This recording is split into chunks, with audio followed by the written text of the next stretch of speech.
Vi imate i drugu domovinu od predsjednice Kolinde Grabar-Kitarović. Ona je rekla da je Hrvatima druga domovina Bosna i Hercegovina. Ne. Meni je Hrvatska domovina. A Hrvatima iz Bosne i Hercegovine? Bosna i Hercegovina. To im je prva i jedina. Pa dobro, mogu oni odseliti ako hoće. Je li to u redu? Čem je problem? Pa da. Tu se gleda na iseljavanje kao neka panika neka. Pa pola Irske je iselilo u Ameriku. Evo Dodik kaže treba zid napraviti. Jeste čuli za Milorada Dodika? Znate za to? A to je predsjednik Mađarske. Ne, čuo sam kako ga ne... Ako nisi čuo, vidio si ga, jer je ogromna mrcina. Baš je ono komad političara. Dovoljno je više. Poslužite se vodom, da ne kažete ne mogu da od vas, ne dajte mi doći do Gutreja. Nemojte mi vaše riječi staviti u moja usta, molim vas. Kad ja završim, onda vi recite. Dogovoreno. Ja sam rekao, ne mogu doći do Gutreja, a vi odmah do riječi. Nemojte to raditi. Vi ste voditelji šefa, ali brate mili, imam ja neka prava ovdje ko gost. Voditeljica i šefica. Da. Dobro, kad vi tako kažete. Sve se boje ovdje na federalnoj, zašto to?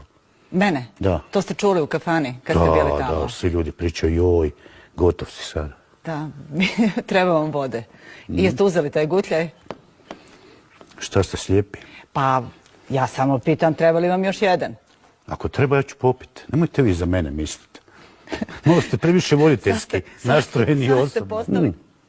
Još jedan gutljaj? Pa daj, prestanite mi mjeriti, jer ću izaći van, ozbiljno vam kažem. Nećete sa mnom.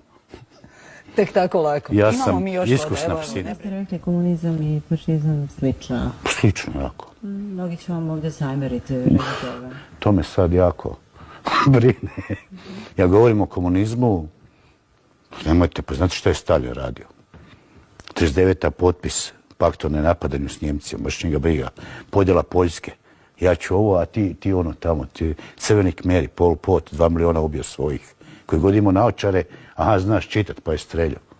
Kako mi komunizmu govorite? Ja ne govorimo o komunizmu negdje. To je utopija.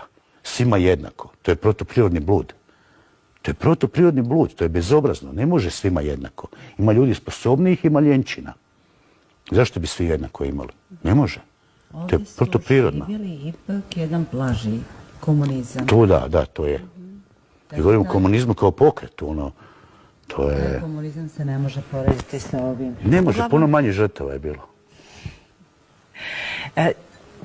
Znate zašto je? Samo malo da vam kažem. Pustite pričate.